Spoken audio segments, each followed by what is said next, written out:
Welcome sa munting YouTube channel natin guys. Please support my videos. Like, comment and subscribe lang po mga idolo. Maraming salamat po. Story Present, Myriad World Inventory Box. Kabanata 271. Hindi rin nagtagal at dumating na ang ambulansya. Kasama ang ambulansya, may mga tao rin mula sa istasyon ng pulisya. Isang malaking grupo ng mga tao ang dumagsa. Sa oras na ito nalaman ng mga taong naglalaro sa kabilang palapag na may nangyari dito. Ning Xuang, kumusta ka? Huwag mong takutin ang iyong ama. Sa oras na ito, isang nasa katanghaliang gulang na lalaki na may medyo makapangyarihang hitsura ang lumakad sa harap ng karamihan. Lumabas na nang papasok na sina Huang Feng at Qiu Ning Xuang sa silid, handa na silang tumawag ng pulis. Si Qiu Ning Xuang ay hindi direktang tumawag sa istasyon ng pulisya, ngunit lihim na nagpadala ng mensahe sa kanyang ama. Sa ganitong paraan, magiging mas mabilis ang himpilan ng pulisya, ngunit hindi niya inaasahan na personal na darating ang kanyang ama. Dad, ayos lang ako, sabi ni Qiu Ning Xuang, ngunit ang kanyang kutis ay hindi pa ganap na gumaling, at ang kanyang tono ay napakahina. Kahit anong tinginan ng mga tagalabas ay mukhang hindi siya ayos lalo na ang kanyang dibdib na pulang dugo. Halata namang nasaktan siya. What do you mean you're fine? You're injured. Doctor, where's the doctor? Kung alam ko lang ng mas maaga, hindi na sana kita hinayaang magpatuloy sa pag-iimbestiga. Ang ama ni Qiu Ning Xuang ay labis na nagsisi. Akala niya ay walang mahanap ang kanyang anak at naglalaro lang siya. Walang mangyayari sa kanya. Gayunpaman, sa pagtingin sa sitwasyon sa pinangyarihan, malinaw na hindi ito ang kaso. Nang makita niya ang kulay dugo na kulay ng puso ng kanyang anak na babae, halos mamatay siya sa takot. Labis din niyang pinagsisihan na hindi niya dapat ito pinagbigyan ng husto. Ang doktor na sumunod sa ambulansya ay mabilis na lumapit upang igiit ang sitwasyon ni Qiu Ning Xuang. Nasa labas ang kanilang ambulansya at sinalubong ang mga pulis na ito. Nagkataon lang, halika, arestuhin ang mga taong ito at ibalik sila sa istasyon ng pulisya. Gayun din, selyuhan mo ang lugar na ito para sa akin. Sabi ng ama ni Qiu Ning Xuang sa kanyang grupo ng mga subordinate na may malamig na mukha. Nagsimulang maging abala ang mga pulis. Dati, itinutok lamang nila ang kanilang mga baril sa mga tao sa pinangyarihan maliban kay Qiu Ning Xuang. Ngayong nakatanggap na sila ng mga utos mula kay Director Qiu, natural na hindi sila magiging magalang. Nang makitang paparating na ang mga pulis para pinusesan si Huang Feng, mabilis na sinabi ni Qiu Ning Xuang, huwag mo siyang arestuhin. Kaibigan ko siya, iniligtas niya lang ako. Sa mga salita ni Qiu Ning Xuang, natural na hindi nang ahas ang ibang mga pulis na patuloy na ipahiya si Huang Feng. Gayunpaman, curious na tumingin si Chief Qiu kay Huang Feng. Sa pagtingin sa hitsura ni Huang Feng, alam niya na si Huang Feng ay hindi isang pulis. Hindi niya lang alam kung paano siya nagkasama ng kanyang anak. Gayunpaman, ang lahat ng kanyang iniisip ay nasa kanyang anak na babae, at wala siyang oras para pakialaman si Huang Feng. Paano na? Kamusta ang anak ko? Nakita ni Director Qiu ang doktor na tumayo at nagmamadaling nagtanong. Director Qiu, wala sa panganib ang buhay ng anak mo. Medyo mahina lang siya, magiging maayos din siya pagkatapos ng ilang araw na pahinga. Sa puntong ito, puno ng pagdududa ang kanyang mukha, gayunpaman, ito ay lubhang kakaiba. Ayon sa posisyon ng bala, ito ay masasabing isang nakamamatay na sugat. Ang bala ay nasa loob pa rin at hindi pa nailalabas. Gayunpaman, si Officer Qiu ay magaling. Siya ay mahina lamang. Ito ay talagang kakaiba. Walang pakialam si Direk Qiu sa mga pagdududa ng doktor. Matapos niyang malaman na maayos na ang kanyang anak, nakahinga siya ng maluwag. Nasugatan ang kanyang anak na babae, ngunit hindi ito isang malaking bagay. Marahil ay maswerte ang kanyang anak na babae. Gayunpaman, nang marinig niyang may mga bala pa rin sa katawan ng kanyang anak, medyo nag-aalala pa rin ang ama ni Qiu Ning Xuang. Baka may nangyari. Talagang kailangan nating oprohan para matanggal ang shrapnel. Gayunpaman, hindi naaapektuhan ng shrapnel ang kalusugan ni Officer Qiu sa ngayon, kaya hindi na kailangang mag-alala. Hindi pa huli ang lahat para maoperahan pagkatapos gumaling ang katawan ni Officer Qiu. Sa ganoong paraan, magiging mas ligtas ito. Sabi ng doktor, sa katunayan, ang mainit na agos na ginawa ng vermilion fruit ay nakapalibot sa shrapnel. Kung hindi, kahit na maayos na si Qiuning Shuang ngayon, maaapektuhan pa rin ng shrapnel ang kanyang kalusugan kung mananatili ito sa kanyang katawan. Gayunpaman, maayos ang lahat sa ngayon. Gayunpaman, ang kaligtasan ng kanyang anak na babae ay hindi gaanong nabawasan ang galit sa puso ni Director Q. Medyo natatakot pa rin siya sa puso niya. Handa siyang disiplinahin ng maayos ang kanyang anak sa hinaharap at huwag nang hayaang makipagsapalaran pa. Gayunpaman, hindi niya bibitawan ang club ni Uncle Lee na nasa harapan niya. Sa oras din na ito nagkaroon siya ng mood na tingnan ang sitwasyon sa paligid niya. Pagkatapos nun, sumimangot siya. Malinaw, ang likas na katangian ng pangyayari ngayong gabi ay napakasama. Hindi lang may namatay, may lumabas ding pistol. Ito ay isang kapabayaan sa kanyang trabaho. Dad, may kamera sa tabi ng bintana. Itinala nito ang lahat ng nangyari dito, sabi ni Qiuning Shuang. Siyempre, naka-off na ang kamera nang pumasok sila, kaya walang record na pinatay siya ni Uncle Lee o Huang Feng na pumatay kay Uncle Lee. Gayunpaman, hindi ito mahalaga. Nang maglaon, kapag near-record nila ang pahayag, hindi nila ito itatago. Ang totoong bagay na gusto nilang itago ay ang proseso ng pagliligtas sa kanya ni Huang Feng. Malinaw, ayaw ni Huang Feng na makita ito ng iba. Malinaw, hindi ipagkakanulo ni Qiuning Shuang si Huang Feng. Gagawin pa niya ang inisyatiba upang tulungan si Huang Feng na protektahan ang sikretong ito. Nang marinig ang mga salita ng kanyang anak, nagmamadaling hiniling ni Director Qiu ang isang tao na pumunta sa bintana. As expected, may kamera doon. Pagkatapos noon, kinuha niya ito. Si Huang Feng ay nakatayo pa rin doon. Maraming pulis ang abala sa paglilinis ng lugar. Alam niya na pagkatapos ng gabing ito, si Uncle Lee at ang kanyang mga puwersa ay tapos na. Siya ay may isang mas kaunting potensyal na kaaway. Gayunpaman, nakakalungkot na patay na si Uncle Lee. Hindi nila magagamit si Uncle Lee para ibagsak si Tung Chenjun at ang kanyang anak. Tungkol dito, ayaw itong tanggapin ni Huang Feng.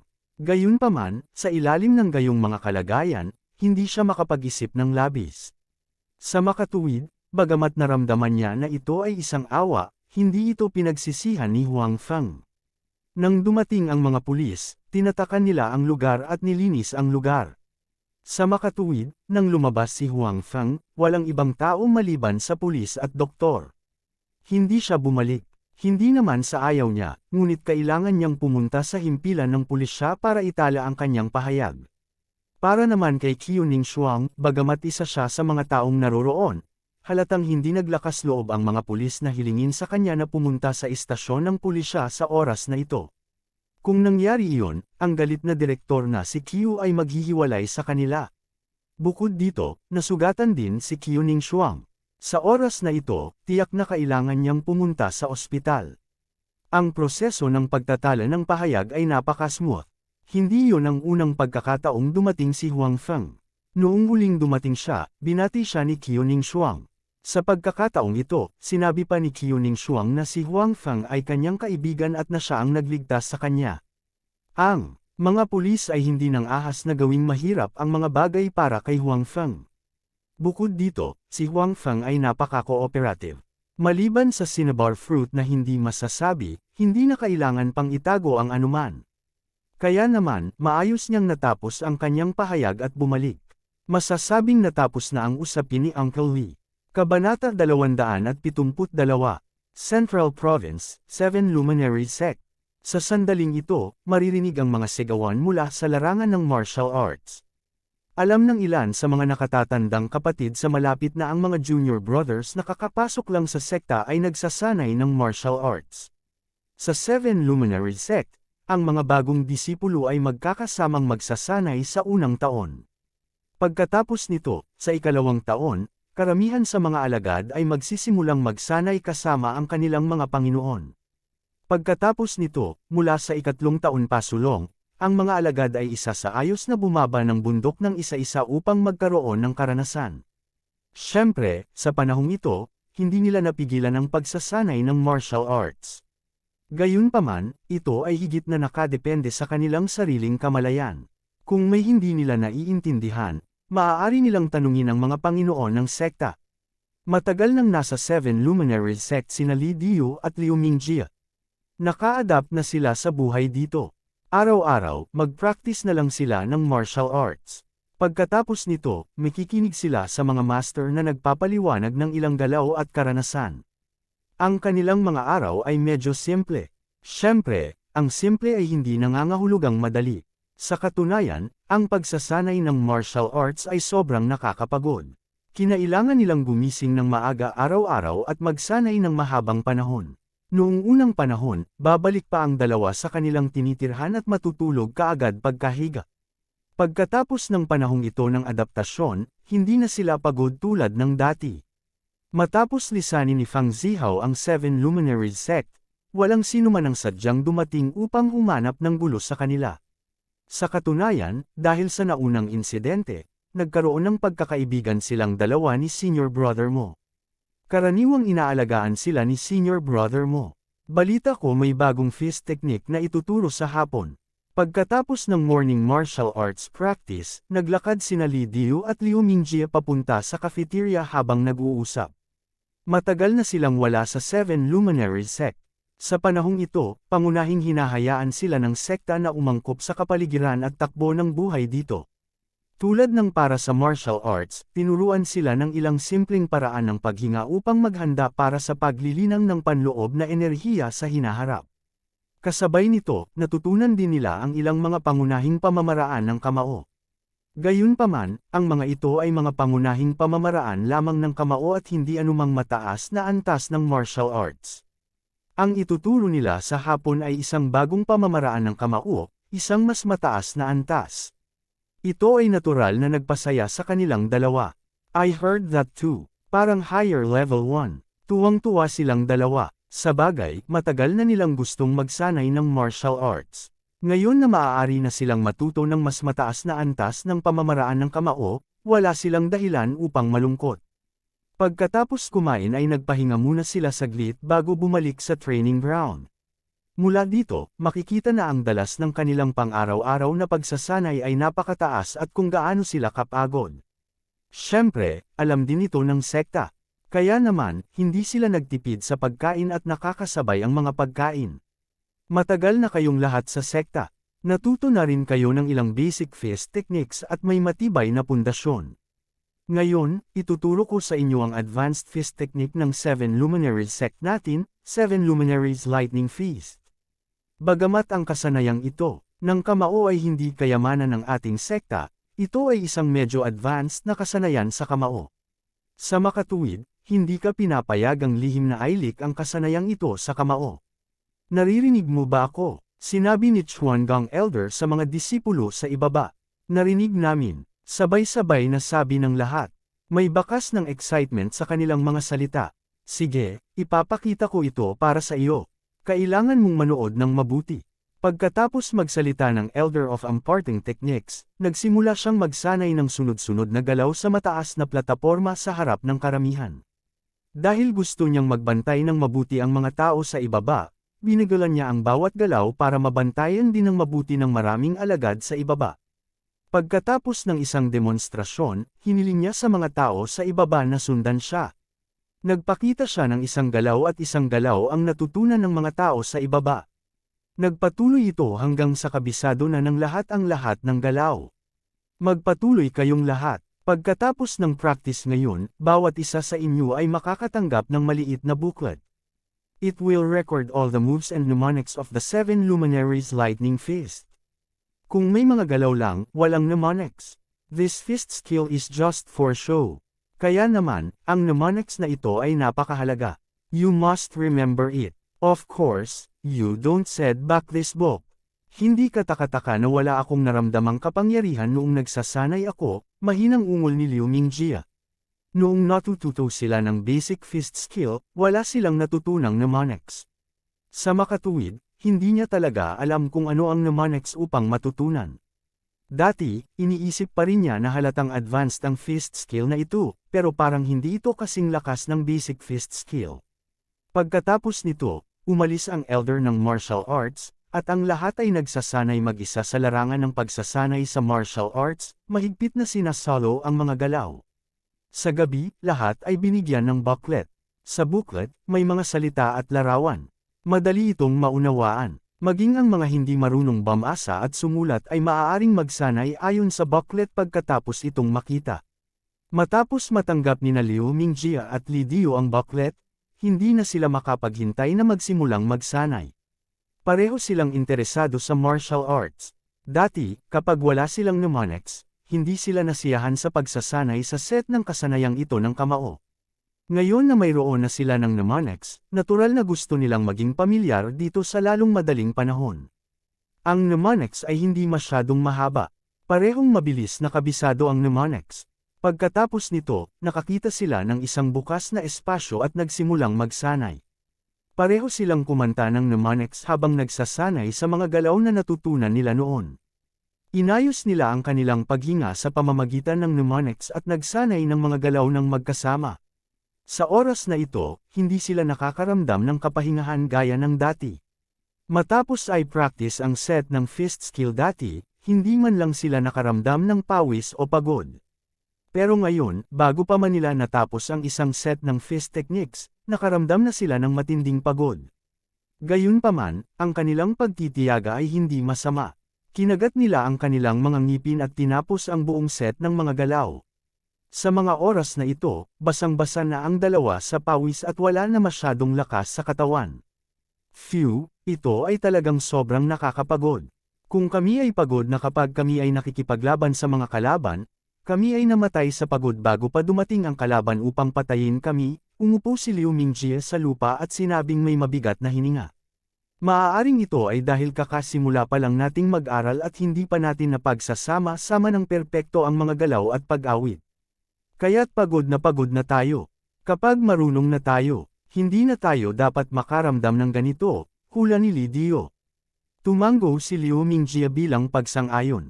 Nakita na niya ang kanyang mga nakatatandang kapatid na nagsanay ng set ng kasanayang ito ng kamao, at hindi niya nakitang pagod ang mga ito. Malinaw, ito ay dahil sa kadahilanang ito. Bukod dito, pagkatapos nating matutunan ang panloob na lakas, ang kapangyarihan ng hanay ng mga pamamaraan ng kamao na ito ay magiging mas malakas. Sigurado akong nakita mo na ang sitwasyon ng mga nakatatandang kapatid na iyon na gumagamit ng hanay ng mga pamamaraan ng kamao na ito. Ito ay ganap na naiiba mula sa kapag ginamit natin ito, patuloy ni Li Dio. Kabanata 273. Tumango si Liu Mingjie at sinabing, "Totoo. Nakita ko na si senior brother mo na nagsasanay ng set ng martial arts na ito dati. Parang nakakarinig ako ng mga pagsabog ng kulog. Sinubukan lang ng dalawa, not to mention that the power was much worse than those senior brothers, walang kulog." Sa pagtingin sa pangalan ng hanay ng martial arts na ito, malinaw na alam nila na ang hanay ng martial arts na ito ay dapat magkaroon ng ilang kulog kapag ang tunay na kapangyarihan nito ay naibigay. Ang dalawa sa kanila ay halatang hindi ito nasanay sa pagiging perpekto. "Mingjie, Dio, gabi na at nagpa-practice ka pa ng martial arts." Sa oras na ito, sabi ng isang alagad na dumaan. Napatingin sina Liu Mingjie at Li Dio. Kasama nila ang taong ito na pumasok sa gate ng bundok, ngunit tila hindi siya masyadong masigla sa pagsasanay ng martial arts. Gayunpaman, siya ay napakahusay sa pakikitungo sa mga tao. Bagamat saglit lang siya rito, marami na siyang naging kaibigan. Sa mga taong ito, may mga nakatatandang kapatid na lalaki na nasa sekta sa loob ng maraming taon. Sa makatuwid, siya ay napakapopular. "Yeah, I just got this chant. Medyo nakaramdam ako ng Katie, kaya hindi ko napigil ang lumabas para mag-practice," ani Liu Mingjie. "Mga martial arts fanatics talaga kayong dalawa. Pagod na pagod kayo sa pag-practice sa araw, pero gusto nyo pang mag-practice sa gabi. Humanga talaga ako sa tiyaga nyo. Hindi ko kaya," umiling ang kausap at nakangiting sabi. Parehong ngumiti sina Liu Mingjie at Li Dio at hindi nagsalita. "Sige, hindi na kita kakausapin. May gagawin pa ako, kaya aalis muna ako. Huwag kang masyadong mag-practice. Huwag kang mag-ensayo hanggat hindi ka nasusugatan," sabi ng kausap. "Salamat, papansinin namin," sabi ni Li Dio. Pagkatapos nun, umalis na yung tao. Gayunpaman, hindi agad nakabalik sina Li Dio at Liu Mingjie. Sa halip, pagkatapos makabawi ng kaunting lakas, muli silang nag-practice ng martial arts. Pagod na silang dalawa at hindi na nakatiis. Tinapos ng dalawa ang practice at bumalik para maghilamos at maghanda para magpahinga. Sa katunayan, ang dahilan kung bakit nag-practice ng ganito sina Liu Mingjia at Li Dio ay hindi lang dahil mahilig silang dalawa sa martial arts, kundi dahil nakasali na silang dalawa sa ilang pagsubok bago pumasok. Kaya naman, napagtanto din nilang dalawa na maaaring hindi kasing husay ng iba ang kanilang talento sa larangang ito. Pareho silang mapagmataas na tao sa kanilang mga puso. Natural, ayaw nilang mahuli sa lugar na ito, kaya mas pinipilit nila ang kanilang mga sarili at nag-ensayo pa. And it was precisely because pareho silang ganito kaya naging matalik na magkaibigan silang dalawa. Nang bumalik sina Liu Mingjia at Li Dio sa kanilang tirahan, bumalik din ang kapwa-alagad na nakilala nila noon. Gayunpaman, tila kagagaling lang niya at nakikipag-chat sa iba sa silid. Bumalik na kayong dalawa, ano sa tingin mo? Pamilyar ka ba sa bagong pamamaraan ng kamao? Tanong ng taong iyon. Ayos lang pero kailangan mo pang sanayin ang fist technique na ito. Magagamit mo lang ito kapag pamilyar ka sa kapangyarihan nito, sabi ni Dio. Totoo yan. This won't do. Kailangan kong mag-practice ng seryoso bukas. Kung hindi, mahihirapan ako kapag nalaman ng mga matatanda na ako'y tumatanda.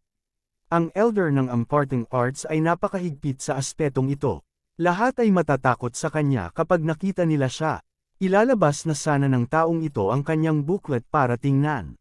Bagamat gabi na at hindi na siya nakakalabas para mag-practice, kaya pa rin niyang kabisaduhin muna ang chant. Gayunpaman, mabilis na natigil ang kanyang mga galaw dahil wala na ang booklet na inilagay niya sa ilalim ng kanyang unan. Sa halip, napalitan ito ng makulay na libro. Nakakita na siya ng ganitong klaseng libro dati. Iyon ang uri ng libro na hawak ni Fang Zihao noong umalis siya. Namutla agad ang mukha niya. Malinaw niyang naalala kung paano itinaboy si Fang Zihao sa sekta. Pagkatapos ng lahat, hindi gaanong oras ang lumipas. Noong panahong iyon, maling inakusahan ni Fang Zihao ang isang kapwa-disipulo ng parehong guro. Gayunpaman, ang isa pang dahilan ay nawala sa kanya ang Invincible Seven Luminaries technique na ibinigay sa kanya ng sekta. Ito ang dahilan kung bakit niya ikinagalit ang mga elder at sect master ng sekta. Ngayon, ginawa niya talaga ang parehong pagkakamali. Bagamat ang Seven Luminaries Russian Thunder Fist ay hindi kasing halaga ng Neichi cultivation method at hindi na kailangang ibigay, ngunit kung alam ito ng master at ng mga elder, hindi maiiwasan ang pagsaway at mayroon pang ang panganib na mapaalis sa sekta. Ang taong ito ay medyo ayaw sumuko at nagpatuloy sa paghahanap. Ngunit wala pa rin siyang nakita. Ano bang nangyayari sa'yo? Hindi ka ba komportable? Nakita ni Dio na hindi masyadong maganda ang kanyang mukha, kaya nagtanong siya ng may pag-aalala. Ayos lang ako. Umiling ang lalaki at sinabing. Tumingin sa kanya si Dio. Tila bukod sa hindi maganda ang mukha nito ay wala namang espesyal, kaya hindi na siya nag-aalala.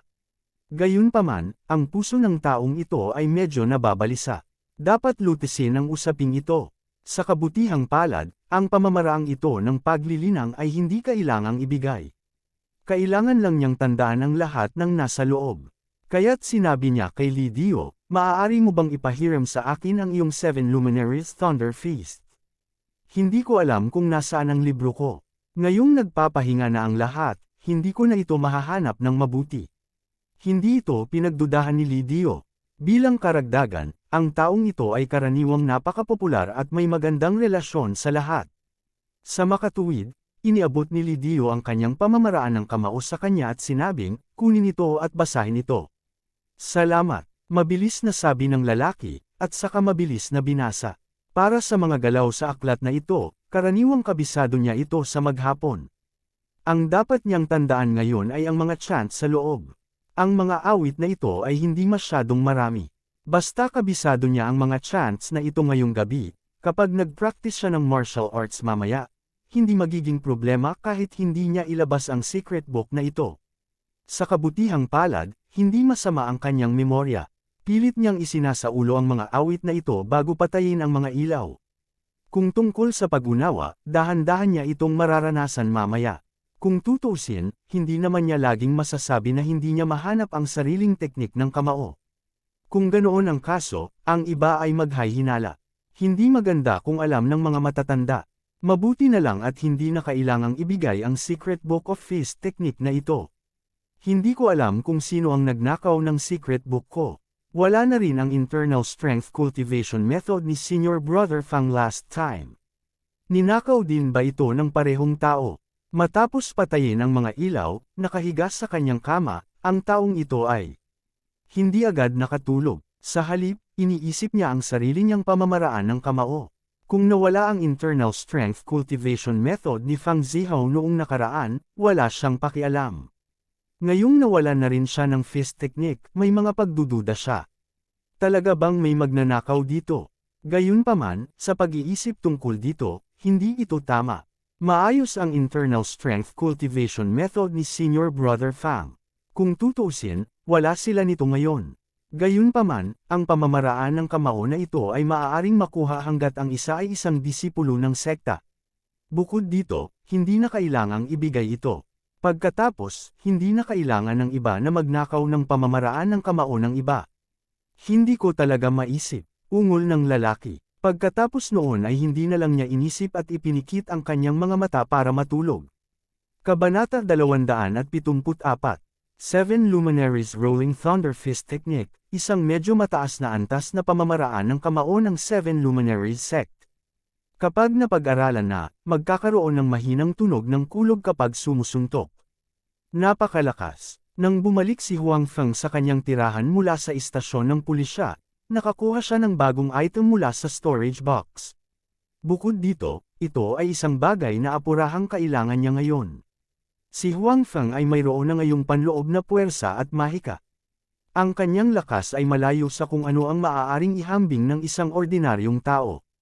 Gayunpaman, hindi niya ganap na mailabas ang lakas na ito. Walang paraan upang ganap na magamit ito. Kung mayroon siyang 10% ng kanyang lakas, maaari lamang niyang gamitin ang 30 o 40% sa pinakamaraming, o mas kaunti pa. Ilang beses na siyang lumaban noon, bukod sa gumamit siya ng mahika, brute force lang ang nagagawa niya. Wala siyang kahit anong galaw para magsalita. Sa ganitong sitwasyon, kung may nakilala siyang ordinaryong tao, o kung pabaya ang kanyang kalaban, kakayanin pa rin niya ito. Kung ito ay isang taong ka-level ni Qiu Hao na nagpahalaga rin sa kanya, halos imposible para sa kanya na manalo ng hindi gumagamit ng magic. Gayunpaman, ito ay ganap na naiiba sa mga galaw. Hindi pa banggitin ang kapangyarihan ng pamamaraan ng kamao mismo, maging ang kanyang sariling lakas, panloob na puwersa, at mahika ay maaaring ganap na mailabas. Sa ganitong paraan, ang kanyang lakas sa pakikipaglaban ay tataas ng husto. Ang iba ay natutunan muna ang mga galaw at pagkatapos ay nilinang ang kanilang panloob na puwersa. Gayunpaman, nilinang niya muna ang kanyang panloob na puwersa at ngayon lamang niya natutunan ang mga partikular na galaw. Ang utos ay ganap na nabaligtad. Sa makatuwid, nang makita ni Huang Feng ang pamamaraang ito ng kamao, siya ay napakasaya. Hindi niya kailangang gumamit ng malupit na puwersa sa hinaharap. Bukod dito, ang isang pamamaraan ng kamao ay mas kapaki-pakinabang kaysa sa isang pamamaraan ng espada o isang pamamaraan ng saber sa lipunang ito. Pagkatapos ng lahat, ang mga sable at espada ay hindi karaniwan sa lipunang ito, at hindi sila maaaring dalhin sa paligid. Gayunpaman, bakit ang pangalang ito ay may mga salitang 7 Luminaries? Kalaban ko ba ang 7 Luminaries Sect? Hinawakan ni Huang Feng ang pamamaraan ng kamao at kinutya. Hindi nakalimutan ni Huang Feng na ang panloob na puwersa na kanyang nilinang ay mula sa 7 Luminaries Sect. Ngayong nakakuha na siya ng fist technique, galing din ito sa 7 Luminaries Sect. Sa mundo kung saan nagmula ang 7 Luminaries Sect, tiyak na hindi lang ang 7 Luminaries Sect ang sekta. Gayunpaman, nakakuha siya ng dalawang magkasunod na item mula sa 7 Luminaries Sect. Kailangang sabihin na siya at ang 7 Luminaries Sect ay talagang nakatadhana. Gayunpaman, hindi niya alam kung anong uri ng pag-iral ang 7 Luminaries Sect sa kanyang mundo, gaano ito kalaki, at sino ang mga miyembro nito. Medyo na-curious si Huang Feng tungkol sa 7 Luminaries Sect na hindi pa niya nakilala noon. Kapag nagkaroon siya ng pagkakataong mag-teleport, kailangan niyang pumunta sa 7 Luminaries Sect para tingnan mabuti at ipahayag ang kanyang pasasalamat sa kanilang mapagbigay na regalo ng mga libro. Itinapon ang kanyang nakakagambalang mga pag-iisip, binuksan ni Huang Feng ang libro ng fist technique. Mayroong ilang mga larawan at mga salita sa loob nito, at sila ay halos kapareho sa Seven Luminaries Invincible Technique. Bukod dito, dahil ang mga salita ay katulad ng mga Chinese character, hindi ito nakaapekto sa pangunawa ni Huang Feng. Unang sinuri ni Huang Feng ang pamamaraan ng kamao upang maunawaan ang kanyang sitwasyon. Ang pamamaraan ng kamao na ito ay malinaw na tinahak ang landas ng bangis. Kinailangan nito ang gumagamit na maging mabangis kapag kaharap ang kaaway. Kung ito ay ginamit ng isang taong may malambot na personalidad, magiging mahirap na ilabas ang buong kapangyarihan ng pamamaraan ng kamao. Ayon sa pagpapakilala ng fist technique, alam din ni Huang Feng na para sa isang fist technique o sword technique, ang mga galaw ay hindi ang pinakamahalaga. Ang chant ang naging susi. Kung alam mo lang ang mga galaw, walang pinagkaiba ito sa martial arts performance. Okay lang na sumali sa isang martial arts performance, pero halatang hindi ito sapat para magamit sa totoong labanan. Ito ang dahilan kung bakit maraming mga martial artist ang hindi natakot sa iba na sumilip sa kanila. Kung wala ang chant, walang silbi ang pag-aaral ng mga galaw na iyon. Pagkatapos ay huminahon si Huang Feng at sinimulang tingnan ng seryoso ang mga larawan sa libro. Naalala niya ang mga galaw nila. Sa mga anotasyo ng mga diskarteng ito ng kamao, ang bawat paggalaw ay naitala ng detalyado, kabilang ang landas pagkatapos ihagis ang kamao, ang mga pagbabago, at iba pa. Nandoon ang lahat. Natakot siguro ang senior na gumawa nitong fist technique book na baka masyadong bobo ang mga inapo niya para matutunan ito. Gayunpaman, ito ay maginhawa para kay Huang Feng. Sarili lang niya ang maaasahan niya para matuto. Siyempre, mas simple ang mas mahusay. Kung ang mga disipulo sa Seven Luminaries Sect ay nakatagpo ng isang bagay na hindi nila naiintindihan, maaari pa rin nilang tanungin ang kanilang Panginoon. Gayunpaman, kung nakatagpo si Huang Feng ng isang bagay na hindi niya alam, maaari lamang siyang mawalan ng gana. Matapos basahin ang mga galaw, ilang beses itong sinanay ni Huang Feng. Sa kaso ng hindi paggamit ng panloob na puwersa, talagang walang kapangyarihan. Ito ay katulad ng paggawa ng himnastiko sa radyo. Hindi man lang siya pinagpawisan. Pagkatapos magdagdag ng panloob na puwersa, ang kapangyarihan ay biglang tumaas ng kaunti. Gayunpaman, ito ay bahagyang mas malakas kaysa sa karaniwan ni Huang Feng. Pagkatapos ng lahat, wala siyang gaanong panloob na puwersa ngayon, at wala siyang pinakamahalagang awit. Matapos maging pamilyar ni Huang Feng ang kanyang sarili sa mga galaw, pumunta siya upang tingnan ang awit. Walang masyadong chance. Si Huang Feng ay gumugol ng halos 10 minuto upang kabisaduhin ang awit. Pagkatapos noon, binibigkas ni Huang Feng ang pag-awit habang nagsasanay ng mga galaw ngayon. Sa unang pagkakataon, hindi may ugnay ni Huang Feng ang chant at ang mga galaw dahil hindi siya pamilyar dito. Kaya naman, napakabagal niya sa pagsasanay. Gayunpaman, kahit na, nakaramdam siya ng matinding pagod pagkatapos ng isang pagsasanay.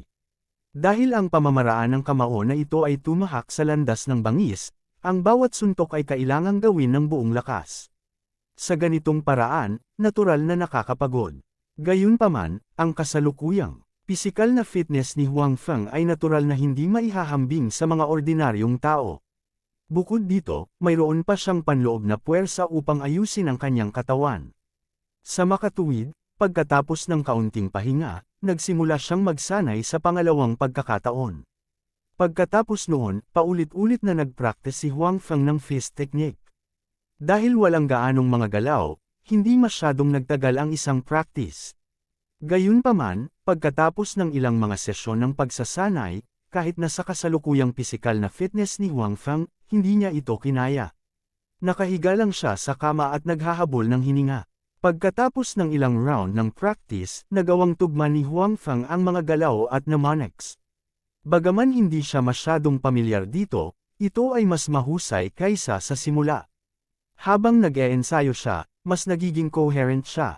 Naniniwala siya na pagkatapos ng ilang araw na pagsasanay, ganap na niyang makakabisado ang pamamaraang ito ng kamao.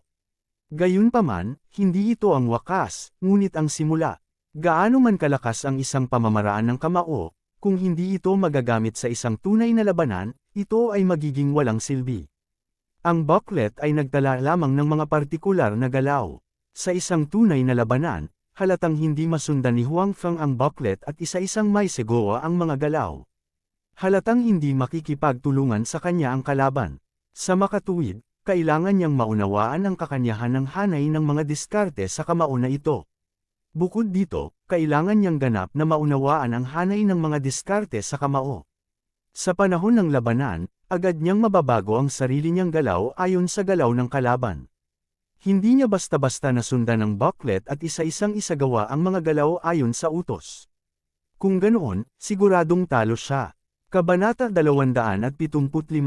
Ang mas aktwal na labanan ay makakatulong kay Huang Feng na mas maunawaan ang diskarteng ito ng kamao. Siyempre, kailangan niyang magkaroon ng pagkakataon na gawin iyon. Pagkatapos noon, pinaikot ni Huang Feng ang kakaibang enerhiya sa kanyang katawan nang sumuntok siya. Oo naman, ang lakas ay higit sa 2 beses na mas malakas kaysa noong sinuntok niya dati. Sa katunayan, ang hindi alam ni Huang Feng ay ang ibang tao, maging ang mga tao mula sa Seven Luminary Sect, ay gagamitin lamang ang kanilang panloob na lakas kapag sinasanay nila ang pamamaraang ito ng kamao. Gayunpaman, ang kapangyarihan ng kanilang panloob na lakas ay hindi maihahambing sa enerhiya sa kanyang katawan. Sa makatuwid, ang kapangyarihan ng pamamaraan ng kamao na ito ay mas malakas nang sinuntok niya ito kaysa sa mga tao mula sa Seven Luminary Sect. Matapos manuntok ng ilang beses, naramdaman ni Huang Feng na wala na siyang gaanong lakas sa kanyang katawan. Saka lang siya naligo at naghanda para matulog. Pagkatapos maligo, mas komportable si Huang Feng. Nakahiga siya sa kama at nakipaglaro kay Little White habang iniisip ang nangyari ngayon. May mga nadagdag at natalo sa pangyayari ngayong gabi. Ang maganda ay naalis niya si Uncle Lee na pagalit sa kanya. Bagamat maaaring hindi siya personal na kilala ni Uncle Lee, tiyak na walang magandang impresyon si Uncle Lee at ang iba pa sa iba pa niyang pagkakakilanlan, si Brother Wolf. Bukod dito, direktang nakipag-away siya kay Qiu Hao dati. May sama ng loob ang dalawa sa isa't isa. Bilang karagdagan, si Uncle Lee at ang iba pa ay maaaring mga alipin nitong Chen Jun. Ang maalis si Uncle Lee at ang iba ay natural na nagpasaya kay Huang Feng. Gayunpaman, nakakalungkot na si Uncle Lee ay pinatay niya sa lugar. Patuloy na iniimbestigahan ng pulisya ang bagay na ito. Kung tutuusin, may namatay. Sa pagkamatay ni Uncle Lee, walang direktang saksi na tumstigo laban kay Tong Chenjun. Sa kasong ito, kailangan niyang mag-isip ng iba pang paraan para maalis si Tong Chenjun. Sa kabutihang palad, malamang na hindi alam ni Tong Chenjun at ng kanyang anak ang lawak ng pagkakasangkot niya bilang isang maliit na security guard sa insidenteng ito. Kahit na alam nilang may kinalaman siya sa insidenteng ito sa pamamagitan ng kanyang mga koneksyon, hindi sila mangangahas na kumilos ng walang ingat dahil kay Qiu Ningshuang. Sa halip, mag-iimbestiga sila. Ito na sana ang pagkakataon niya. Gayunpaman, pagkatapos pag-isipan ito, naramdaman ni Huang Feng na napakababa ng posibilidad na makilala siya ni Tong Chenjun. Kung tutuusin, ang tanging alitan niya sa kanilang pamilya sa ibabaw ay ang pagpapahinto niya sa sasakyan ni Tong Zian. Maaaring masama ang loob ni Tong Zian tungkol dito, ngunit maaaring hindi ito seryosohin ni Tong Chenjun. Kung tungkol sa iba pang mga bagay, wala siyang anumang mga salungatan sa mga ito sa ibabaw. Siyempre, hindi lang ang insidente nitong Chenjun ang nakadama ng awa kay Huang Feng. Ang insidente ng cinnabar fruit ay naawa din kay Huang Feng. Ang epekto ng cinnabar fruit ay tulad ng inilarawan sa pagpapakilala nito. Napakalakas nito. Maaari pa nitong iligtas si Qiu Ningshuang mula sa ganoong malubhang pinsala. Ito ay malinaw na maaari itong mapabuti ang pangangatawan ng isang tao at dagdagan ang bilis ng paglilinang ng isang tao. Kung kakainin niya ito, tiyak na tataas ng husto ang bilis ng kanyang cultivation. Gayunpaman, si Qiu Ningshuang ay dapat na isang ordinaryong tao, kaya ang epektong ito ay halatang nasayang. Gayunpaman, naawa lamang si Huang Feng, ngunit hindi niya ito pinagsisihan. Sa sitwasyong iyon, kung hindi niya binigyan si Qiu Ningshuang ng cinnabar fruit, namatay na sana si Qiu Ningshuang. Malinaw na hindi mapapanood ni Huang Feng ang pagkamatay ni Qiu Ningshuang sa kanyang mga bisig. Ang dalawa sa kanila ay nagkaroon ng isang revolusyonaryong pagkakaibigan na magkasamang lumaban noon. Gayunpaman, ang epekto ng pagpapabuti ng pangangatawan ng isang tao ay dapat ding maging kapakipakinabang para kay Qiu Ningshuang. Napaisip si Huang Feng sa kanyang sarili. Dahil hindi nito mapataas ang bilis ng paglilinang ng isang tao, maaari nitong mapabuti ang pangangatawan ng isang tao. Gayunpaman, hindi niya alam kung hanggang saan nito mapapabuti ang pangangatawan ng isang tao. Pagkatapos ng abalang gabi at ilang beses na nag-practice ng Russian Thunder Fist, pagod na pagod ang katawan ni Huang Feng. Pagkaraan ng ilang sandali ay nakatulog na siya. Matagal na hinaplos ni Little White ang kanyang mukha, ngunit hindi siya tumugon. Sa huli, humiga din si Little White sa tabi niya at nakatulog. Ano, patay na si Uncle Lee. Sa kabilang banda, natanggap na nitong Chen Jun ang balita ng pagkamatay ni Uncle Lee. Laking gulat pa rin niya sa balita. Pagkatapos ng lahat, si Uncle Lee ay isang mahalagang katulong sa Jiangho. Bagamat hindi niya gusto si Uncle Lee, kailangan niyang aminin na sa tulong ni Uncle Lee, mas magiging convenient para sa kanya na gumawa ng maraming bagay. Gayunpaman, nabigla lamang si Tung Chen Jun sa pagkamatay ni Uncle Lee. Wala na siyang ibang naramdaman. Sa kanyang yaman, hindi siya nahirapang humanap ng mas maraming katulad ni Uncle Lee. Maraming tao ang handang magtrabaho para sa kanya. Paano siya namatay? Tinanong nitong Chen Jun ang taong nagdala ng balita sa kanya. Ayon sa balita mula sa istasyon ng pulisya, tila nagkaroon ng internal conflict. Ang kanyang dalawang pinakamahusay na katulong, sina Lin Zikeng at Qiu Hao, ay parehong namatay sa lugar, sabi ng tao. Dahil maraming tao ang kinasasangkutan ng bagay na ito, at dahil sangkot ang kanyang anak na babae, inutusan ni Director Qiu ang istasyon ng pulisya na ilihim ang pangyayari ngayong gabi. Sa makatuwid, kahit na ang taong ito ay nakakuha ng ilang impormasyon, hindi ito komprehensibo. Gayunpaman, makikita na mayroon pa rin silang kapangyarihan at paraan. Patay na silang lahat. Natigilan si Tung Chen Jun. Then, he said in a relaxed tone, buti na lang patay na silang lahat. Sa ganitong paraan, makakasagot si Director Qiu sa kanya. Anyway, lahat sila ay walang kabuluhan. Hindi sayang kung patay na sila. Noon pa man ay iniisip ni Tung Chen Jun na sila ay mga tanga sa pagnanais na patayin si Qiu Ningshuang. Sa makatuwid, wala siyang magandang impresyon kay Lin Zikeng at sa iba pa. At saka, ngayong patay na silang tatlo, kaso hindi na may ugnay sa kanya. Ito ay isang magandang bagay para sa kanya. Sa pag-iisip nito, mas naging relaxed ang mood nitong Chen Jun. Ang dati niyang mga alalahanin ay tuluyang nawala. Gayunpaman, may bumabagabag pa rin sa kanya. I asked you to contact the doctor in the United States. How's it going? Tanong nitong Chen Jun. Si Tung Zian ay karaniwang maayos na ngayon. Siyempre, ito ay hindi kasama ang kanyang binti.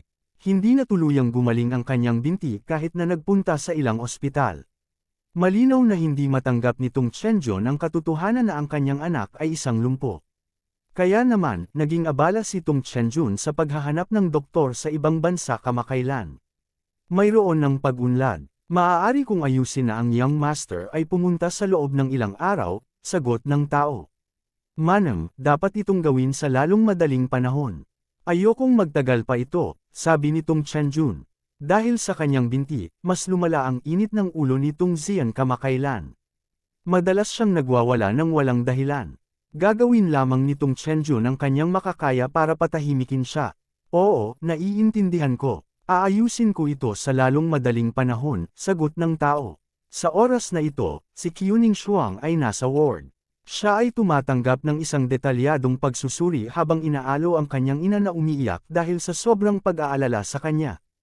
Kabanata 276. Ma, huwag ka nang umiyak. Tingnan mo, ayos lang ako.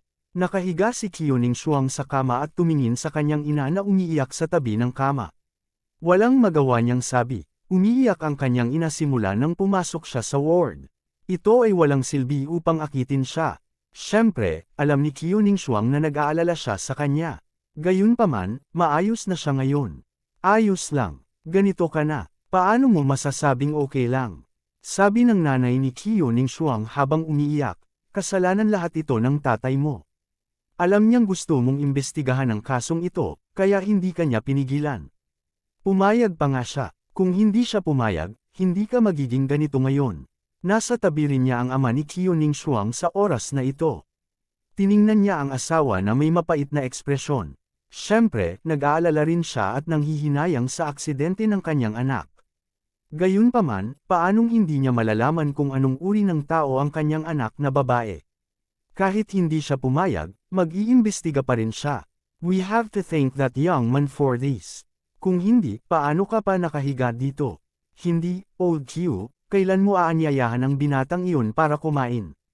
Maaari tayong magpasalamat sa kanya, sabi ng ina ni Qiuning Shuang. Bagamat hindi sinabi ni Qiuning Shuang kung paano siya iniligtas ni Huang Feng noong panahong iyon, alam ng lahat na isang himala na hindi siya namatay sa ganitong sitwasyon. Napakabuti ng kalagayan ni Qiuning Shuang. Malinaw, ang bagay na ito ay hindi simple. Sa oras na iyon, ang ama ni Qiuning Shuang ay labis na nag-aalala sa kanyang anak na babae. Matapos malaman na okay na siya, hindi na niya ito masyadong inisip. Gayunpaman, ngayong naisip niya ito, maaaring hindi isang simpleng tao ang binatang iyon na tinatawag na Huang Feng. Pagkatapos ng lahat, ang kanyang anak na babae ay dumanas ng napakalubhang pinsala, ngunit ngayon ay tila maayos na siya.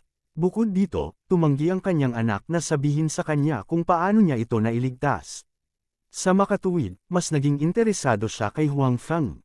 Tama, tutal, niligtas niya ang anak natin. Ako na ang mag-aayos, sabi ng ama ni Qiuning Shuang. Interesado na siya kay Huang Feng.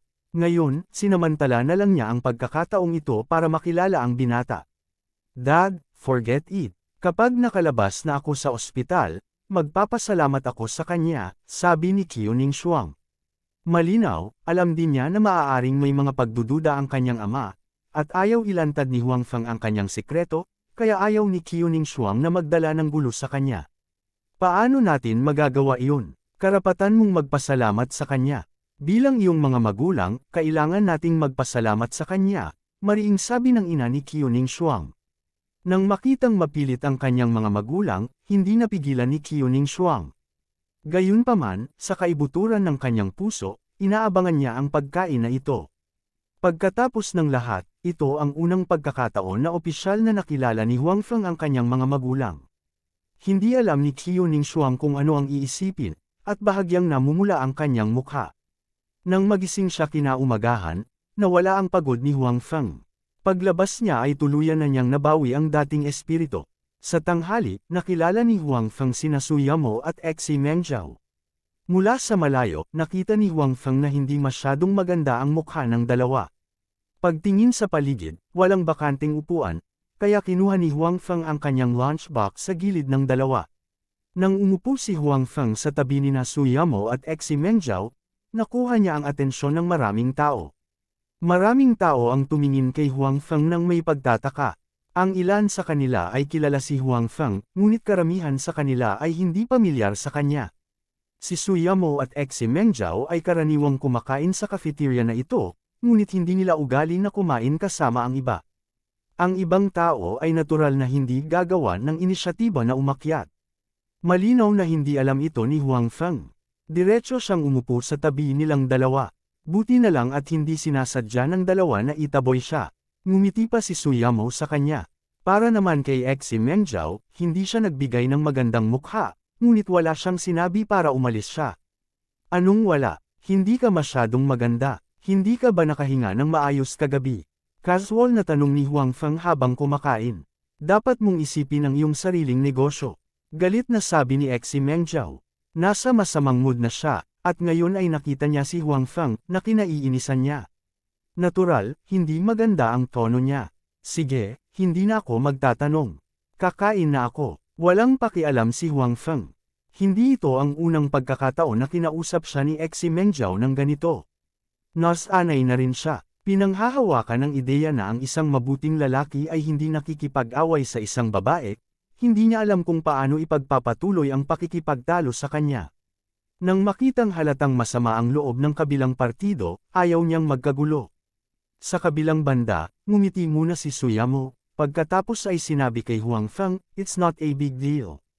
It's just a matter of work." Ate Yamo, nakakangiti ka pa. Sobra naman yang mga yan. Sabi ni Xi Mengzhao na may pangit na ekspresyon. Anong nangyayari? Curious na tanong ni Huang Feng. Nang makitang makikipagtalo na naman sa kanya si Xi Mengzhao, mabilis niyang sinabi, na curious lang ako. Hindi ako magtatanong. Ang mga salita ni Huang Feng ay hamarang sa mga salita ni Xi Mengzhao.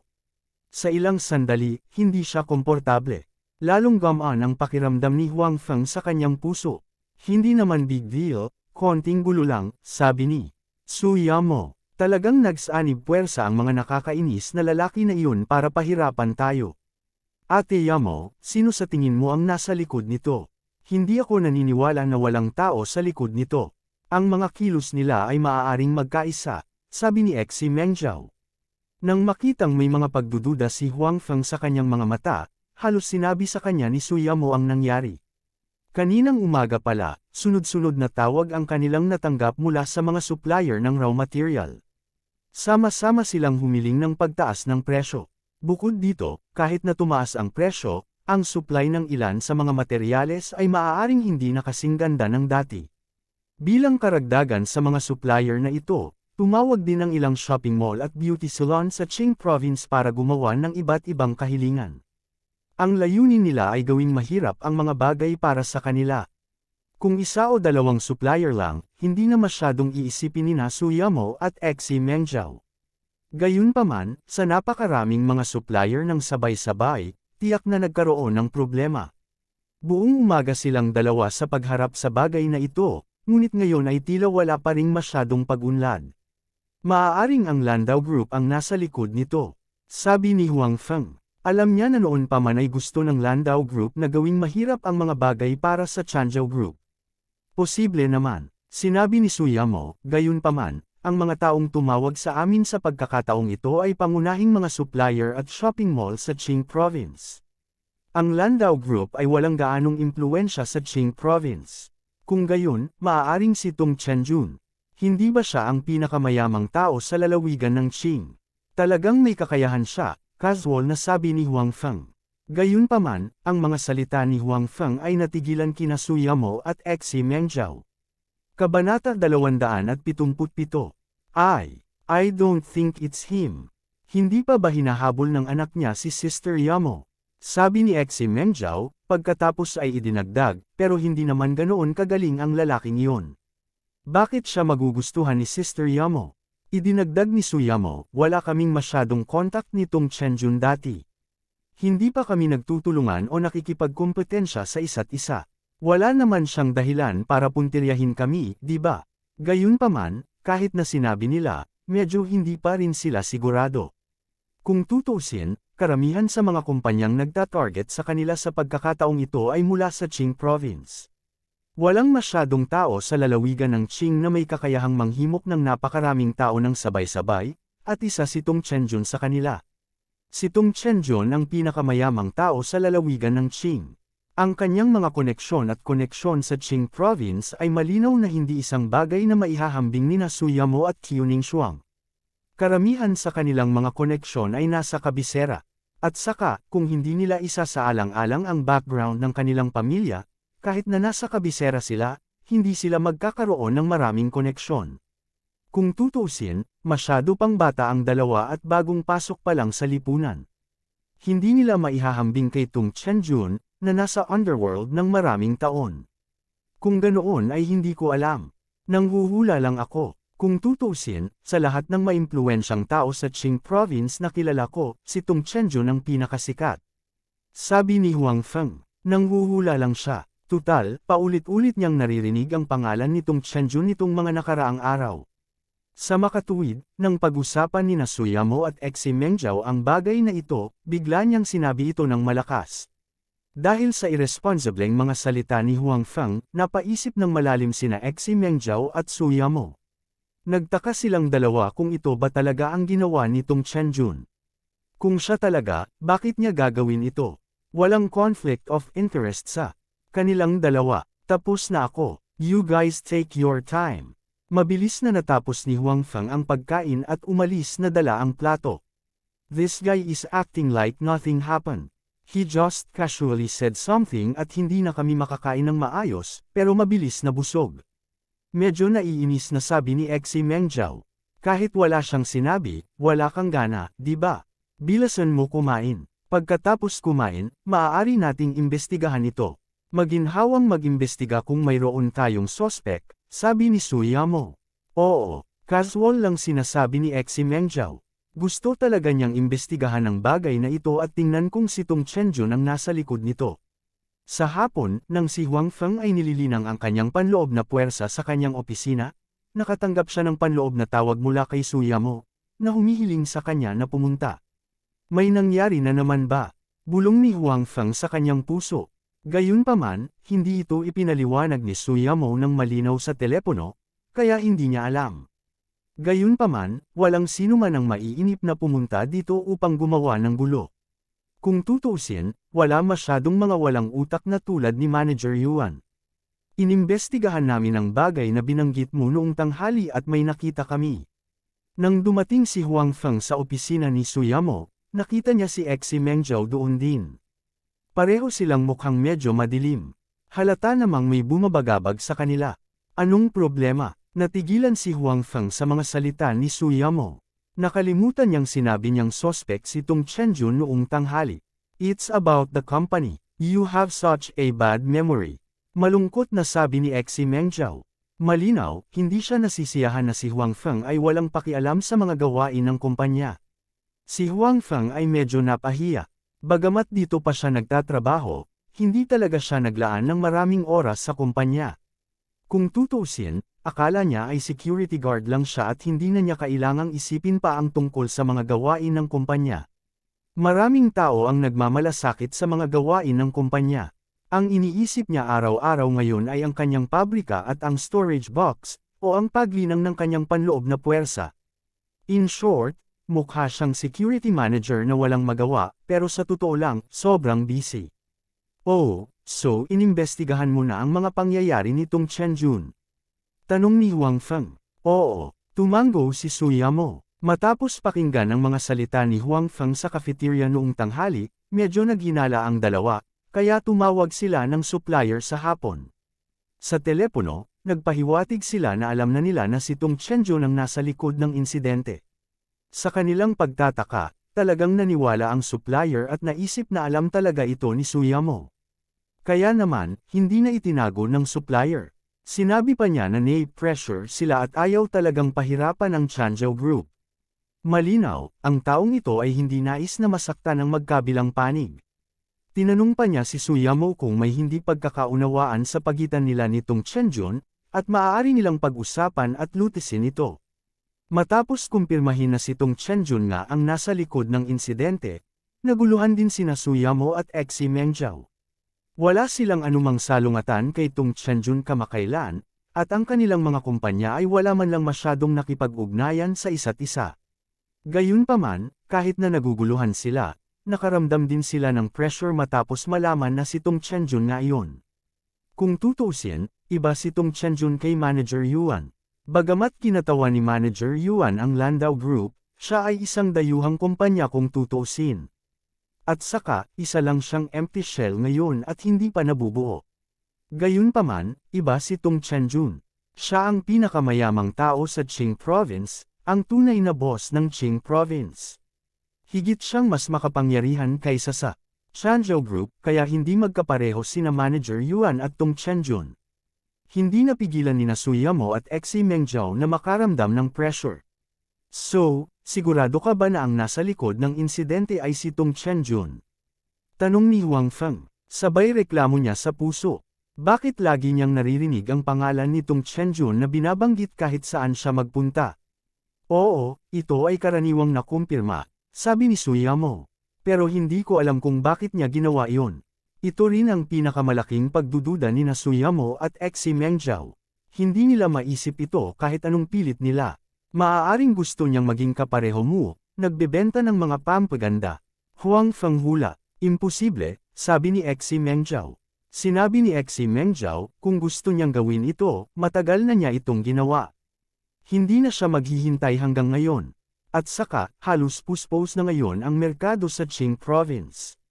Dumating si Manager Yuan sa Qing Province at gumawa ng maraming bagay, ngunit napakaliit ng epekto.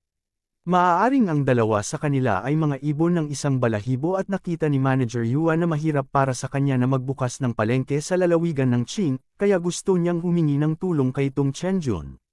Nagpatuloy si Huang Feng. Oh, pwede na. Nagliwanag ang mga mata ni Suyamo. Ngunit, kung gagawin niya iyon, anong mga benepisyo ang may dudulot nito kay Tong Chenjun? Tiyak na hindi siya gagawa ng anumang bagay na hindi makikinabang sa kanya. Panipi, Kabanata 278. Totoo yan, sang-ayon ni Huang Feng. Kahit na hindi pa niya nakilala si Tong Chenjun, isa pa rin siyang matagumpay na negosyante. Ang mga negosyante ay lahat ay nakatuon sa kita. Tanga lang ang gagawa ng isang bagay na hindi sila nakinabang. Huwag na nating pag-usapan iyon ngayon. Susubukan ko munang makipag-ugnayan kay Tong Chenjun at tingnan kung ano ang gusto niya, sabi ni Xi Mengyao.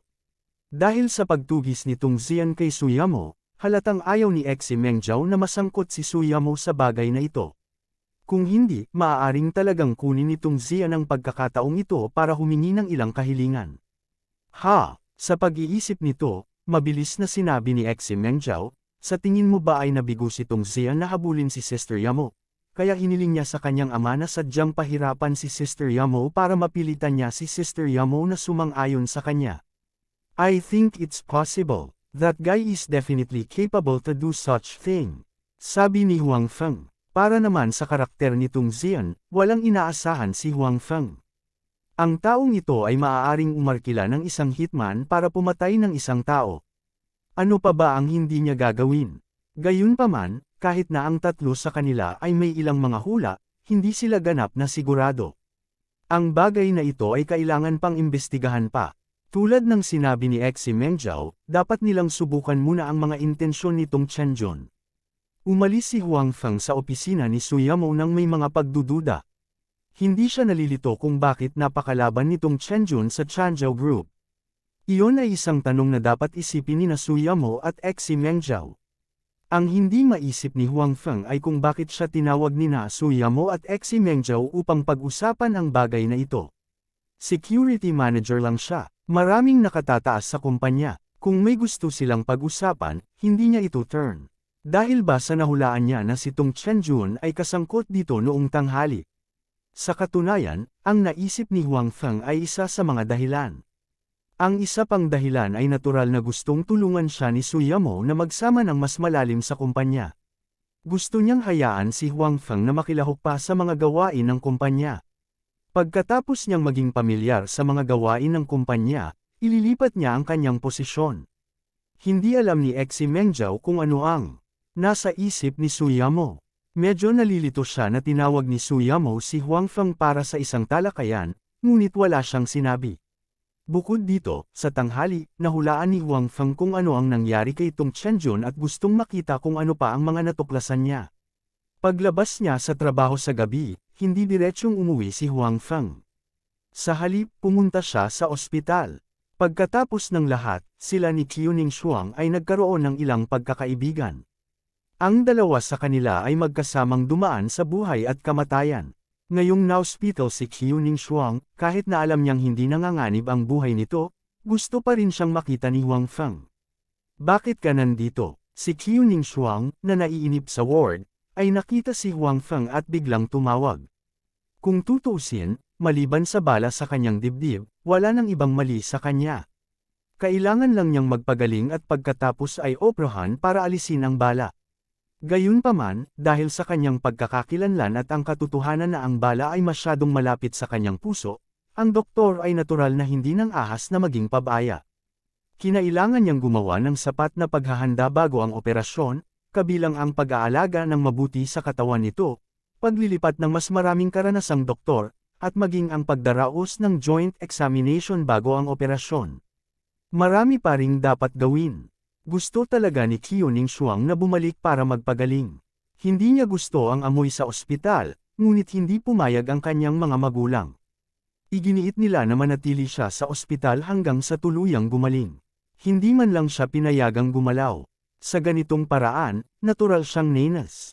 Nandito ako para makita ka. Kamusta ang pakiramdam mo? Sabi ni Huang Feng habang tinatabi niya ang mga bulaklak. Ayos lang ako. Ngunit iginiit ng aking mga magulang na patuloy akong manatili dito, reklamo ni Qiuning Shuang. Nagreklamo si Qiuning Shuang. Marahil ito ay dahil siya ay nasugatan at na-hospital, ngunit ang kanyang init ng ulo ay lamambat ng husto. Ginagawa nila ito para sa ikabubuti mo. Nakangiting sabi ni Huang Feng. Naniniwala pa rin siya sa epekto ng prutas na cinnabar, kaya alam niyang ayos lang si Qiuning Shuang. Gayunpaman, may bala pa rin sa kanyang katawan at kailangan pa rin siyang mauspito. Sa sandaling ito, binuksan ang pinto ng ward. Pumasok ang isang medyo may edad na babae na kamukha ni Qiuning Shuang. Natigilan siya nang makita niya si Huang Feng sa ward.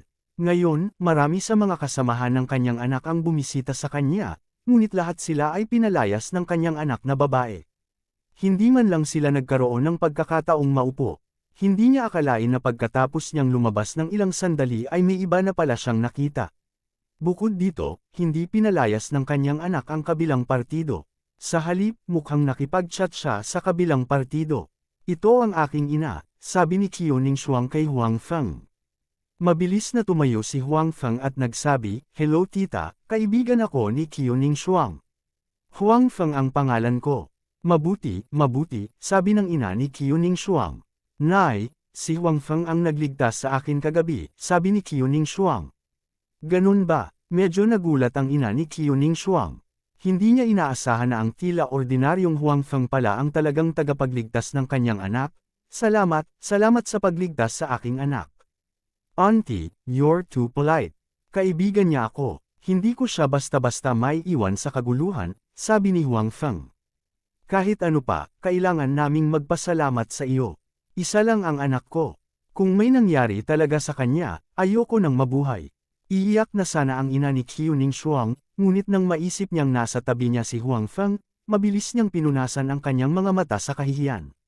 Tama, Little Feng, mapapalabas na ang Ning Shuang sa loob ng ilang araw. I-treat ka ng aming pamilya sa isang pagkain para ipahayag ang aming pasasalamat sa iyo, sabi ng ina ni Qiuning Shuang.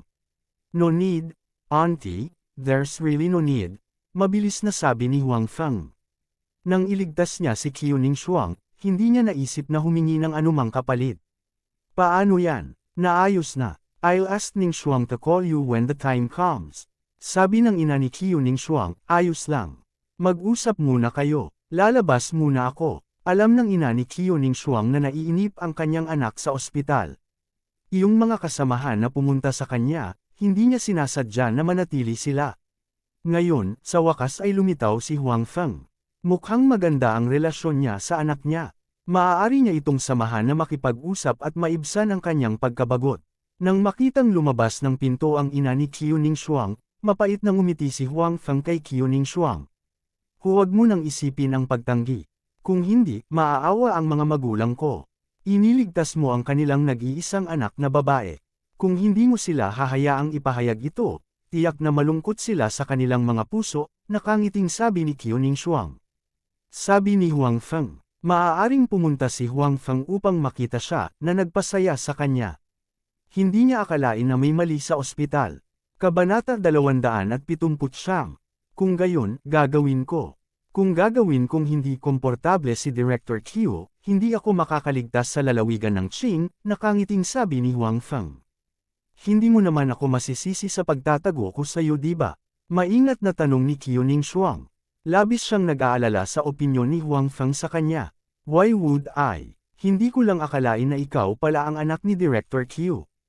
Umiling si Huang Feng. Mabuti naman. Nakahinga ng maluwag si Qiuning Shuang at sinabing, nga pala, tinanong ako ng tatay ko kung paano mo ako niligtas. Hindi ko sinabi sa kanya, pero tiyak na tatanungin kanya mamaya. Ito rin ay isang bagay na ikinabahala ni Qiuning Shuang. Bagamat curious din siya sa ibinigay sa kanya ni Huang Feng kagabi, alam din niya na gustong ilihim ito ni Huang Feng. Kaya naman, hindi lang siya nagtanong, kundi inilihim din niya ito sa kanyang ama. Gayunpaman, mahirap sabihin kung magiging makonsiderasyon ang kanyang ama kay Huang Feng gaya niya. Sumasakit din ang ulo ni Huang Feng sa problemang ito. Sa katunayan, pagkatapos kunin ang pulang prutas, naisip ni Huang Feng ang posibilidad na ito. Pagkatapos ng lahat, si Qiuning Shuang ay malubhang nasugatan sa oras na iyon, ngunit ngayon ay ganap na siyang maayos. Hindi maiiwasan na maghinala ang mga tao. You don't have to worry. When the time comes, as long as you don't say anything, I believe my dad will not force you. Nakita ni Qiuning Shuang ang mahirap na ekspresyon sa mukha ni Huang Feng at inaliw siya nito. Kasabay nito, nagpasya siya sa kanyang puso na kailangan niyang bigyan ng pansin ang kanyang ama upang hindi niya mahirapan si Huang Feng. Salamat. Sa totoo lang, may ilang bagay na hindi ko masabi sa ngayon, nagpapasalamat na sabi ni Huang Feng. Oo, naiintindihan ko, nauunawa ang sabi ni Qiuning Shuang. Sino ang walang sikreto? Malinaw, ang bagay na ibinigay sa kanya ni Huang Feng ay ang kanyang sikreto. Bukod dito, ang mga bahagi na paminsan-minsang ibinubunyag ni Huang Feng ngayon ay nababalot ng misteryo. Si Qiuning Shuang ay mas mausisa kaysa sa iba, ngunit nilabanan niya ang pagnanais na magtanong. Gusto niyang maghintay ng pagkakataon sa hinaharap o para kay Huang Feng na magkusa na sabihin sa kanya. Sige, gabi na. Dapat magpahinga ka ng maaga. Aalis muna ako. Tiningnan ni Huang Feng ang oras.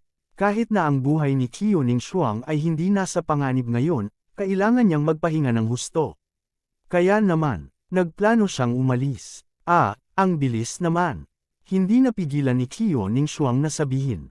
Bagamat matagal nang nandito si Huang Feng, pakiramdam niya ay hindi pa ganoon katagal. Si Huang Feng ay umalis ng napakabilis, hindi niya kayang makipaghiwalay sa kanya. Nang makitang kakaibang nakatingin sa kanya si Huang Feng, namula si Qiuning Shuang at sinabing, ibig kong sabihin, gusto mo bang maupo ng ilang sandali? Hindi. Umiling si Huang Feng at sinabing, magkita tayo kapag may oras ako. Alright, it's a deal. Kapag hindi ka dumating, tatawagan kita at guguluhin ka. Mabilis na sabi ni Qiuning Shuang. Hindi alam ni Huang Feng kung tatawa o iiyak. Magalang lamang ang kanyang mga salita, ngunit hindi niya inaasahan na sineseryoso ito ni Qiuning Shuang, kaya't kailangan niyang sabihin, okay, tiyak na sasama ako. Sinabi ni Qiuning Shuang nang may kasiyahan, okay, pagkatapos ay maaari kang bumalik muna. Nakaalis si Huang Feng. Gayunpaman, nang nasa labas na siya ng ward, muli niyang nakilala ang ina ni Qiuning Shuang. Masasabing hindi niya ito nakilala dahil nang lumabas si Huang Feng, nakaupo sa bench sa labas ng ward ang ina ni Qiuning Shuang. Hindi niya alam kung gaano na siya katagal na nakaupo dito. Little Feng, aalis ka na ba? Nang makitang lumabas si Huang Feng, nagkusa ang ina ni Qiuning Shuang na sabihin, ayaw mo bang maglaro? Hindi, tita, babalik muna ako, sabi ni Huang Feng. Oo, Little Feng, saan ka galing? Ang ina ni Qiuning Shuang ay tila ayaw hayaang umalis kaagad si Huang Feng. Nakipag-chat pa ito sa kanya. Su Province, Guizhou, sabi ni Huang Feng. Anong klaseng tao ang nasa pamilya mo? Patuloy na nagtanong ang ina ni Qiuning Shuang. Bagamat kakaiba ang pakiramdam ni Huang Feng na tinanong ito, sinagot pa rin niya ito. Buhay pa ang aking mga magulang, at mayroon akong kapatid na babae. Sa pagsasalita tungkol dito, naisip din ni Huang Feng ang kanyang mga magulang at kapatid na babae. Ang kanyang mga magulang ay mga ordinaryong manggagawa. Bagamat hindi nila kailangang magtrabaho sa bukid araw-araw, hindi naging madali ang kanilang trabaho, at hindi naman mataas ang kanilang sweldo. Nang matanggap si Huang Feng sa universidad, humiram ng pera ang kanyang pamilya. Bagamat ibinalik nila ito sa paglipas ng mga taon, hindi gaanong bumuti ang kalagayan ng pamilya. Ang kanyang kapatid na babae, si Huang Tingting, ay nasa 3 taon na ngayon sa mataas na paaralan. Siya ay tatanggapin sa universidad sa susunod na taon. Si Huang Feng ay nagtrabaho ng gusto noon. Sa isang banda, nais niyang magkaroon ng magandang pag-unlad, ngunit sa kabilang banda, ito rin ay dahil umaasa siya na sa susunod na taon ng kanyang ate ay makapag-ambag siya ng kaunti. Kung aasa lang siya sa kanyang mga magulang, walang alinlangang magiging matinding pressure ito. Gayunpaman, kahit na si Huang Feng ay nagtrabaho ng gusto noon, ang kanyang kita ay hindi gaanong malaki. Sapat na yun para mapanatili niya ang kanyang buhay sa Jiangzhou. Mahirap para sa kanya na tumulong sa kanyang pamilya. Gayunpaman, iba ito sa storage box. Not to mention na malaki ang kinita niya sa storage box, ang kasalukuyang sweldo niya sa Changzhou Group ay hindi maihahambing sa dati niyang trabaho. Noong una siyang pumasok sa Changzhou Group, hindi niya alam ang magic ng storage box, kaya umaasa siya sa Changzhou Group. Sa makatuwid, nagkaroon siya ng ilang espesyal na damdamin para sa Changzhou Group. Ito ang isa sa mga dahilan kung bakit hindi pa nagbitiw si Huang Feng. Matapos matanggap ang sweldo ng kumpanya at makatanggap ng pera sa pamamagitan ng storage box, nagpadala kaagad si Huang Feng ng 20,000 yuan sa kanyang pamilya. Hindi naman sa ayaw na niyang magpadala pa, pero natatakot siya na baka masyadong mag-isip ang mga magulang niya. Iniisip ni Huang Feng kung kailan siya babalik. Sa oras na iyon, kakausapin niya ng personal ang kanyang mga magulang. Siyempre, hindi niya maaaring pag-usapan ang tungkol sa kahon ng imbakan, ngunit maaari niyang ibunyag ng kaunti. Sa ganitong paraan, kung gusto niyang tumulong sa kanyang pamilya sa hinaharap, bukas palad niyang makukuha ang pera. Ang ina ni Qiu Ningshuang ay tila interesado kay Huang Feng. Paulit-ulit niyang tinatanong si Huang Feng ng iba't ibang tanong. Gayunpaman, ang kanyang saloobin at tono ay napakaganda, kaya't si Huang Feng ay walang kahit katiting na pagkasuklem. Medyo awkward lang ang naramdaman niya. Hanggang sa tila napansin ni Qiu Ningshuang sa ward na ang kanyang ina ay nagtatanong kay Huang Feng at tinawag siya kaya niya hinayaan si Huang Feng na umalis ng nag-aatubili. Gayunpaman, sinabi niya kay Huang Feng na pumunta rito at makita si Qiu Ningshuang nang mas madalas kapag may oras siya. Sa wakas ay makakaalis na si Huang Feng. Paulit-ulit niyang saad at umalis nang hindi lumilingon. Ang ilan sa mga tanong na itinanong ng ina ni Qiu Ningshuang ay medyo napahiya kay Huang Feng, tulad ng kung mayroon ba siyang kasintahan, anong uri ng babae ang gusto niyang hanapin, at iba pa. Sa makatuwid, ngayong may pagkakataon na si Huang Feng, natural siyang umalis ng mabilis upang maiwasang matanong ng ilang pribadong katanungan. Ma, ano pong ginagawa niyo sa labas? Tanong ni Qiu Ningshuang. Obviously, narinig niya ang ilan sa mga nangyari sa labas, pero hindi niya ito narinig ng malinaw. Kabanata 280, sagutin mo muna si nanay. Ano ang relasyon mo nitong si Huang Feng? Tanong ng ina ni Qiu Ningshuang sa halip na sumagot.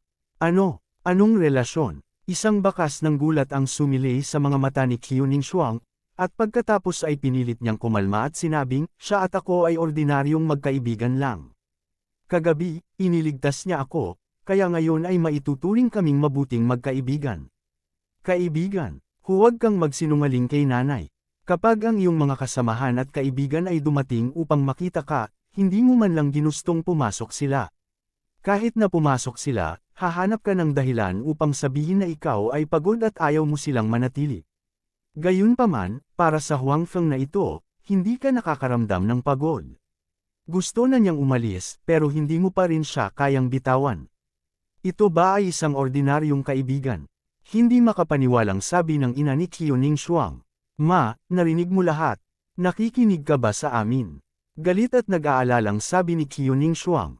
Hindi siya nag-aalala na marinig ng kanyang ina, ngunit medyo napahiya siya. Gayunpaman, nakipag-usap siya kay Huang Feng tungkol sa pagtatago ng pagkain na ibinigay nito sa kanya kagabi. Kung ito ay narinig ng kanyang ina, halatang napakasama nito. I didn't eavesdrop. I just wanted to come in and ask you what you want to eat tonight. I accidentally heard it. Paliwanag ng ina ni Qiu Ningshuang. Wala siyang nakitang mali, ngunit naramdaman niya na maaaring mahiya ang kanyang anak. May narinig ka pa ba? Kinakabahang tanong ni Qiu Ningshuang. Nangako siya kay Huang Feng na hindi niya ibubunyag ang kanyang sekreto. Kung nalaman ito ng kanyang ina ng napakabilis, ito ay kakilakilabot. Walang paraan para ipaliwanag ito kay Huang Feng. Ano pa ba? May gagawin kasi ako kanina. May sinabi ka bang sekreto kanina? Tinanong ng ina ni Qiu Ningshuang, hindi maaaring tungkol sa damdamin, di ba? Panipi, sa pagtingin sa tsismosang mukha ng kanyang ina, si Qiu Ningshuang ay medyo natahimik. Gayunpaman, gamaan ang loob niya. Tila hindi narinig ng kanyang ina ang kanilang pag-uusap kanina. Tanong ko lang, wala pa siyang girlfriend. Sa tingin ko hindi siya masama. Bagamat katamtaman ang kondisyon ng kanyang pamilya, hindi namin inaasahan na magiging maganda ang kondisyon ng iyong magiging asawa. Basta gusto mo siya, okay lang. Kasama ang iyong ama, tiyak na matutulungan niya siyang magkaroon ng magandang kinabukasan. Nakita ng ina ni Qiu Ningshuang na tila walang gustong sabihin ng kanyang anak, kaya nag-aalalang sabi niya. Mom, what are you talking about? He and I are really just ordinary friends. Don't tell me ngayon ka lang nagtatanong ng mga ito sa labas. Tanong ni Qiu Ningshuang na walang imak at walang magawa. Kung iyon ang kaso, may isip niya ang nahihiyang tingin ni Huang Feng sa oras na iyon. Siyempre, kung pinaghihinalaan niya na ideya niya iyon, mawawalan siya ng mukha. Sa katunayan, lubos na nagpapasalamat si Qiuning Shuang sa kabutihang loob at pagpaparaya ng kanyang mga magulang sa kanyang kasal. Kailangang malaman ng isa na sa kanilang lupon, kakaunti ang mga tao ang maaaring pumili ng kanilang mga mapapangasawa sa kanilang sarili. Lahat sila ay mga kasangkapan para sa kasal. Gayunpaman, ang kanyang sitwasyon ay medyo espesyal. Ang kanyang ina ay pangalawang henerasyon din ng isang opisyal, habang ang kanyang ama ay isang ordinaryong tao. Hindi pinansin ng kanyang ina ang pagsalungat ng kanyang pamilya at naglakad kasama ang kanyang ama. Matapos ang maraming taon, tinanggap ng pamilya ng kanyang ina ang kanyang ama. Kaya naman, sobrang na-touch ang dalawa sa ganitong klaseng pag-aasawa, kaya hindi nila pinahirapan ang kanilang anak sa bagay na ito. Siyempre, mayroon pa ring ilang mga tseke. Kung tungkol sa pagkakakilanlan at background, hindi na ito naging batayan para sanggunian. Ang higit nilang pinahahalagahan ay ang karakter at ang damdamin ng kanilang anak na babae. Just ask these questions. What's the big deal? Alam ni nanay na nahihiya ka, kaya tinulungan kitang magtanong ng malinaw. Proud na sabi ng ina ni Qiuning Shuang, na para bang kinikilala niya ang kanyang anak. Tapos na, nakakahiya. Umiyak si Qiuning Shuang at nagtago sa ilalim ng kumot, na para bang ito ang magpapagaan sa kanyang mukha. Hoy, huwag kang tumahimik. Ano bang iniisip mo? Patuloy na nagtanong ang ina ni Qiuning Shuang. Nag-aalala rin siya sa kasal ng kanyang anak. Bagamat hindi niya hiningi ang background ng pamilya ng lalaki, nag-aalala siyang baka lokohin ang kanyang anak. Bukod dito, hindi na bata ang kanyang anak na babae. Oras na para umibig siya. Gayunpaman, hanggang ngayon, maraming tao ang humahabol sa kanya, ngunit wala ni isa sa kanila ang nakapansin sa kanya. Tungkol sa Huang Feng na ito, ang kanyang anak na babae ay tila may nararamdaman para sa kanya. Hindi na nakapagtataka kung gaano siya kabalisa. Nang bombahin si Qiuning Shuang ng kanyang ina, tumakas si Huang Feng pabalik sa kanyang tahanan. Ngayon pa lang, talagang napahiya siya sa sinabi ng ina ni Qiuning Shuang. Kahit sa mga sumunod na araw, hindi siya nang ahas na pumunta sa ospital para makita si Qiuning Shuang. Natatakot siyang baka may itanong ulit ang kanyang ina. Sa pagkakataong ito, wala siyang nakita sa storage box. Walang pakialam si Huang Feng at pumunta sa kusina para kumuha ng pagkain. Si Little White naman ay kinawag-kawag ang buntot nito at sumunod sa kanya na parang tuta. Bata, ang dami mong araw dito, pero hindi kita nilalabas para mamasyal. Pagkatapos nating kumain, sabay tayong mamasyal, sabi ni Huang Feng kay Little White. Alam niyang naiintindihan ni Little White ang kanyang mga salita. Tamang-tama, pagkatapos marinig ang kanyang mga salita, si Little White ay hinaplos ang kanyang binti ng ilang beses at mas masayang ikinawag ang buntot nito. Halatang gusto rin itong lumabas para mamasyal. Kung tutuusin, hindi magandang makulong sa bahay na ito sa lahat ng oras. Ang mga alagang aso ng ibang tao ay lumalabas pa rin para mamasyal. Ito ay isang marangal na banal na hayop, ngunit ito ay talagang nakulong sa bahay na ito sa lahat ng oras. Paano nito natitiis ito? Siyempre, sa kasalukuyang kakayahan ng maliit na lalaki, hindi ito magiging mahirap para sa kanya na lumabas ng mag-isa. Nauna na itong itinuro ni Huang Feng na huwag tumakbo nang wala siya. Natakot si Huang Feng na may mangyari, kaya kahit na gustong lumabas ng maliit na lalaki, masunurin pa rin itong nanatili sa bahay. Pagkatapos kumain, hindi na bumalik si Huang Feng sa kanyang sinabi. Kahit na ang taong ito ay isang lobo, siya ay isang banal na hayop. Gayunpaman, halatang hindi pa siya lumalaki. Mukha siyang tuta. Bukod dito, siya ang uri ng aso na mukhang napakakyot at hindi nakakapinsala. Bagamat alam niyang napakamasunurin ng maliit na lalaki, nilagyan pa rin ito ni Huang Feng ng lubod para kapag may nakilala siyang ibang tao mamaya, hindi sila matakot. Bagamat hindi nasisiyahan ang maliit na lalaki sa paglalagay ni Huang Feng ng lubod sa leeg nito, upang makalabas at maglaro, nagtiis pa rin ito at masunurin na nakinig kay Huang Feng. Hindi pa lubusang madilim ang langit. Sa oras na ito, ang ilang mga tao na nag-almusal at naghahapunan ay lumabas na para mag-ehersisyo at magpahinga. Bagamat marami sa mga tao sa komunidad na ito ay mga white-collar worker na nagtatrabaho sa mga nakapaligid na kumpanya, mayroon pa ring mga lokal na residente. Kaya naman, maraming tao ang lumabas para maglaro sa gabi. Ang iba ay sumasayaw sa plaza, at ang iba ay namasyal. Siyempre, mayroon ding mga mag-asawa na nakahanap ng isang romantikong lugar upang maupo at mag-chat.